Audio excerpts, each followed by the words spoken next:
안녕하세요. 화정입니다.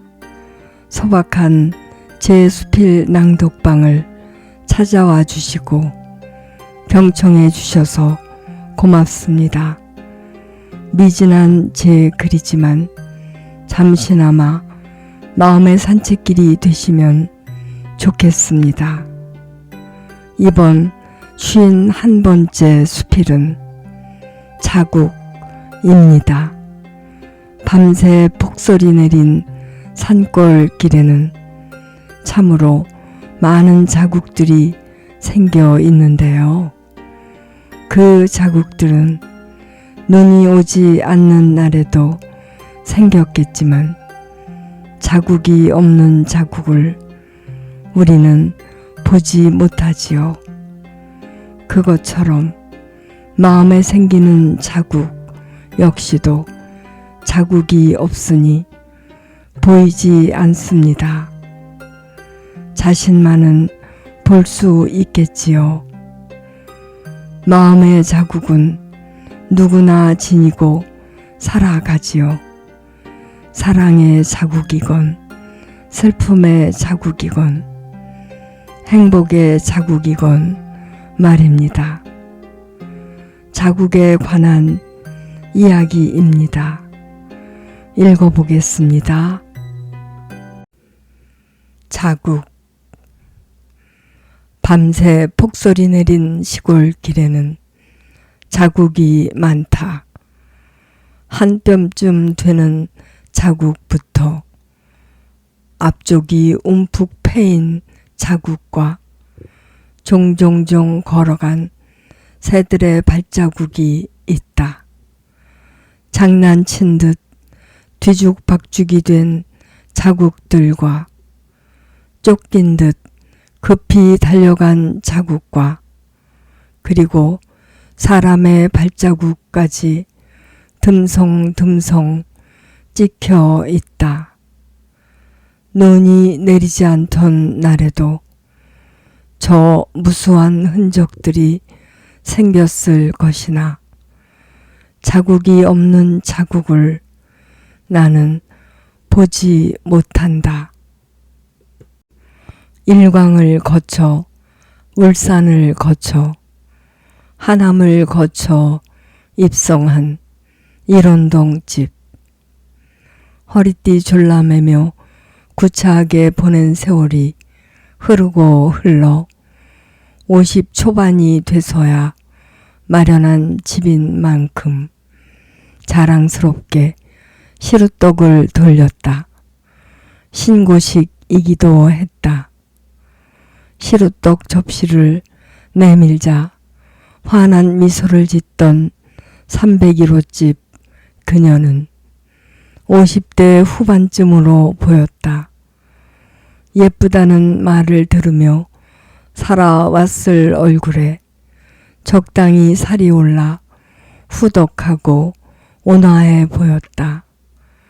그녀의 남편 또한 나이 들었음에도 훤칠하고 얼굴이 반듯해서 늙은 배우를 연상시켰고 딸 아이는 주먹만한 얼굴에 이목구비가 뚜렷해서 현대적 미인상이었다. 외출해서 돌아오는 세 사람의 모습을 두 서너 번은 본 듯한데 다정해 보일 뿐만 아니라 세 명 모두 인물이 출중해서인지 구도와 색상이 조화로운 인물화 한 점을 연상시켰다. 아파트 생활이 그러하듯 같은 아파트, 같은 동인데도 자주 그녀를 보지는 못했다. 5층 아파트들이 많은 지역이라서인지 두부며 칼국수며 반찬거리를 가득 실은 아저씨가 매일 같은 시간에 종을 울리며 나타났다. 4층에 사는 내가 신발을 끌며 바삐 뛰어 내려가노라면 가끔 그녀도 스테인레스 그릇을 들고 나오고는 했다.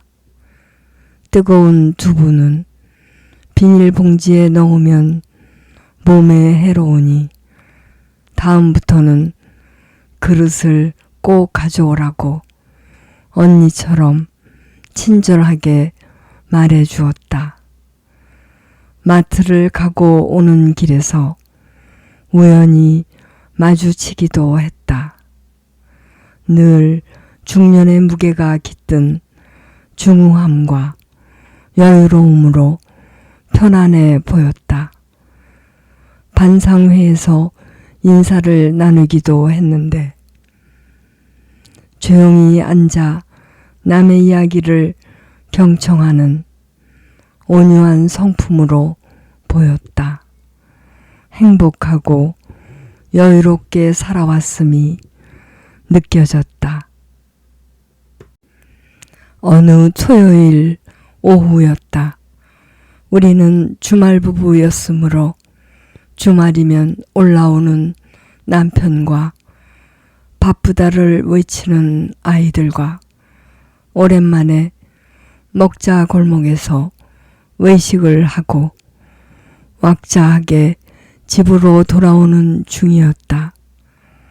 많은 사람들이 오고 가는 상가 주변 길목을 돌아서는 중에 불현듯 그녀를 만났다. 그녀 옆에는 그동안 한 번도 본 적이 없는 한 젊은이가 있었다. 키가 작고 왜소한 몸집에 그리 건강해 보이지 않는 청년이었다.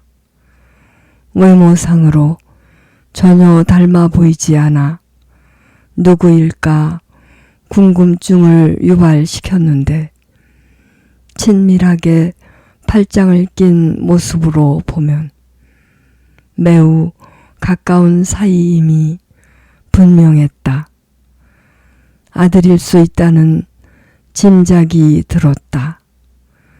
눈 인사를 건네며 내가 그 젊은이를 바라보자 얼른 자리를 피하고 싶어하는 불편함과 어색함이 느껴졌다.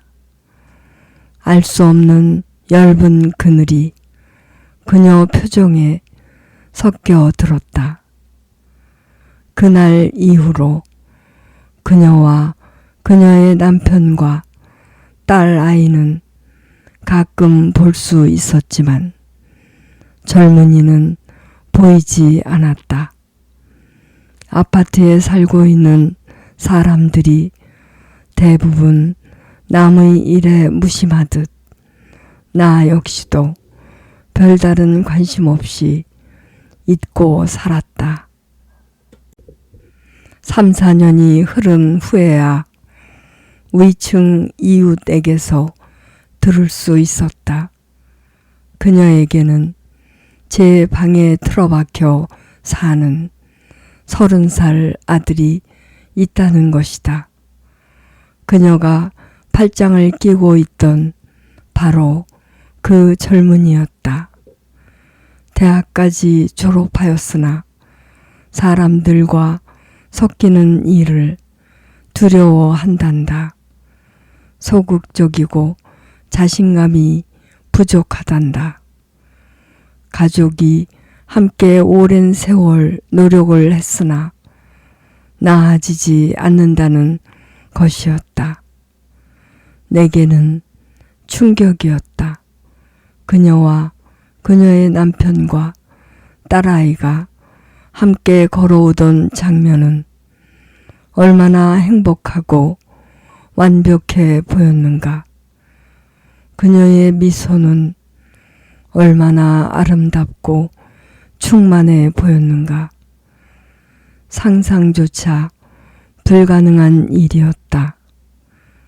나도 자식을 키우는 어미다. 그녀의 가슴을 짓누르는 보이지 않는 통증과 자국이 어떤 것인지 어렴풋이나마 짐작이 되었다. 다음과 같은 글이 쓰여졌다. 자국, 화종. 밤새 폭설이 내린 시골 아침길엔 자국이 많다. 한 뼘쯤 되는 자국부터 앞쪽이 움푹 패인 자국과 종종종 걸어간 자국과 장난친 듯 뒤죽박죽이 된 자국들과 그리고 듬성듬성한 사람 발자국이 있다. 눈이 내리지 않던 날에도 무수한 자국들이 생겼을 것이나 자국 없는 자국을 나는 보지 못한다. 3층 집 아줌마도 나이에 비하면 꽤 곱고 평온한 여자로 보였는데 오직 제 방에만 자국 쌓아가는 아들이 있었다. 오직 제 어미에게만 바위 같은 자국 눌러놓는 아들이 있었다. 그래서였나 보다. 축축하고 움푹한 그 자국에 보일 듯 말 듯 가녀린 이끼꽃을 키우나 보다. 시장길이건 층계에서건 웃고 돌아서는 그녀 등 뒤로 떨어져 내리는 자잘한 젖은 꽃잎들. 자국 없는 자국이 보인다. 자국 없는 자국이 내게 패인다. 그즈음 나는 한 달에 한 번씩 열리는 시 낭송회에 참석 중이었다. 자국이라는 윗글을 낭송하였다. 오직 제 방에만 자국을 쌓아가는 아들이 있었다. 오직 제 어미에게만 바위 같은 자국을 눌러놓는 아들이 있었다. 라는 대목에서 나는 목이 메어 다음 시 귀절을 낭송하지 못하였다. 잠시 쉬었다가 다시 낭송을 하려고 했으나 한번 시작된 울음은 울컥울컥 목을대를 넘어왔다. 나머지 뒷부분을 사회자가 대신 낭송해 주었다. 내 자리로 돌아왔을 때 옆자리 문우가 눈을 화등잔만하게 뜨고 귀갯말로 물어왔다. 집안에 무슨 일 있어요? 왜 울어요? 왜? 또 누군가는 말했다. 시인이 시 낭송을 하다가 눈물 짓는 것은 처음 봐요. 시인이라면 그 정도 감성은 지녀야죠. 두 사람의 말에 나는 그냥 씁쓸한 웃음으로 넘겼다. 솔직하게 말하면 그 시는 그녀에 대한 시라고 이름 붙였으나 결국 나에 대한 시이기도 했다. 그 집 아들에 비하면 한참 어리지만 내게도 비슷한 아들이 있으니 말이다.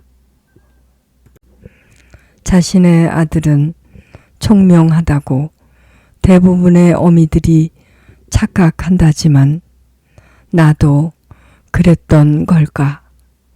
아들은 영어 단어를 외우는 속도도 빨랐고 수학 문제를 푸는 능력도 뒤지지 않았다. 자신의 목표가 생기고 노력을 게을리하지 않는다면 제자리에 우뚝 설 것이라는 확신을 내게 주었다. 컴퓨터가 생기면서부터 문제는 시작이 되었다. 게임에 몰두하는 시간이 많아졌다. 중3을 지나 고등학생이 되면서 정신을 차릴 것이라 기대했으나 착각이었다. 기흉으로 한 달간 병원에 입원하는 바람에 그나마 유지해오던 공부에 흥미를 잃고 말았다. 공황장애처럼 학원에 앉아 있으면 몸과 가슴이 조여오는 증세도 생겼다. 그러면서 게임에 몰두하는 시간이 더 늘어났다. 게임 중인 아들을 불렀을 때 힐끗 돌아보는 아이의 눈동자는 이 세상이 아닌 다른 세상에 다 있었다. 그 맑고 정감이 넘치던 눈동자는 어디로 간 걸까? 감정이 배제된 게임 속 냉정한 사이보그의 눈동자였다. 두 번 다시 마주치고 싶지 않은 눈빛이었다. 게임 시간을 제한하고 컴퓨터 사용을 금지하였으나 게임방은 동네에 수도 없이 많았다. 어미로서 물가로 아들을 데려가느라 애를 썼으나 아들은 물을 마시지 않고 고개를 돌렸다. 이렇게 말하고는 했다. 엄마, 아무리 그렇게 애써 보세요. 엄마만 상처받아요. 제가 스스로 마음이 움직여야 되는 거니까 그냥 기다리세요. 엄마만 힘들어요. 게임 중인 아들의 방문 앞을 불안스레 서성이던 내가 화가 머리끝까지 올라 문이 부서져라 두드리며 아들을 불러낸 날이 있었다. 악다구니를 퍼부었다. 흥분한 내게서 폭풍우 같은 거친 말들이 쏟아져 나왔다. 죽음이라는 낱말도 섞여 들었다. 내가 아닌 나를 보았다. 웬만해서는 화를 내지 않던 아들도 감정이 격해져서 주먹으로 벽을 힘껏 쳤다. 움푹 패였다. 그건 벽을 친 것이 아니라 어미인 내 가슴을 친 것이었다. 통증이 온 몸을 휘저어 놓았다. 내 가슴에 움푹 자국이 남겨졌다. 게임으로 시간을 낭비한 아들은 분명한 제 길을 찾지 못하였다. 그냥 그런 대학을 졸업하였고 그저 그런 직장을 구해서 다니기를 여러 번 반복하고 있다. 그럴 때마다 내 가슴에는 자국이 생긴다. 제대로 공부를 해서 제대로 직장을 다니고 제대로 결혼을 하고 제대로 살아가기를 기대했다. 고3 때 담임 선생님은 말씀하셨다. 처음에는 가장 모범적이고 성실한 학생일 거라고 관심 있게 보았는데 지나고 보니 이것도 저것도 아닌 학생이라고 말이다. 공부를 하는 것도 아니고 노는 것도 아닌 학생. 맞다. 옆길로 새지도 않았고 나쁜 친구들과 어울리지도 않았다. 그렇다고 공부를 한 것도 아니다. 신나게 밖으로 놀러 다닌 것도 아니었다. 컴퓨터 게임 뿐이었다. 다행한 것은 택배 아저씨건 배달 아저씨건 누구에게나 공손하고 예의 바르다. 웃는 얼굴을 보면 평화 그 자체다. 보름달처럼 환하게 세상과 사람을 비추는 사람이 되라고 나는 아들을 위해 기도문을 썼고 액자까지 만들어 제 방에 걸어주었다. 그 기도문에 얼추 들어맞기는 한다. 법륜 스님께서 내 이야기를 들으셨다면 분명 이렇게 말씀하실 것이다. 성공했구먼. 아들이 성품이 바르구먼. 뭐가 걱정이요? 다른 사람한테 해 끼치지 않겠다. 직장은 또 구하면 되는 것이고 꼭 결혼을 해야 하는 것은 아니지요. 아프지 않으면 되는 일이잖아요. 욕심 부리지 말아요. 기다려요. 괜한 것에 상처받지 말아요. 하루하루 편하고 행복하게 사세요. 100번 지당한 말씀이신데 나는 어미이지 않은가. 예나 지금이나 미래에도 자식이 잘 되기를 바라는 어미의 마음은 만고불변이다. 자식이 단단하게 세상에 뿌리를 내려 당당하게 살아가기를 염원하게 된다. 그 염원이 꺾일 때마다 어미 가슴에 생기는 그 마르지 않는 자국을 아는가. 눈물과 한숨으로 얼룩진 젖은 자국을 아는가. 자국 없는 자국을 지니고 나는 살아가는 중이지만 그래도 내일은 내일의 해가 떠오른다고 했다.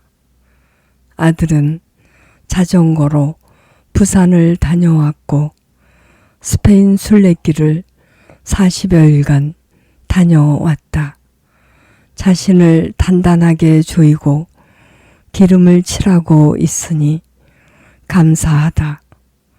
시간이 날 때마다 아들은 스파게티며 샌드위치며 인터넷에서 배운 요리를 식탁 위에 올려준다. 따스하고 환한 미소까지 날린다. 감사하다. 자국 없는 자국에 새 살이 돋아 나는가. 간질간질한 여주음이다.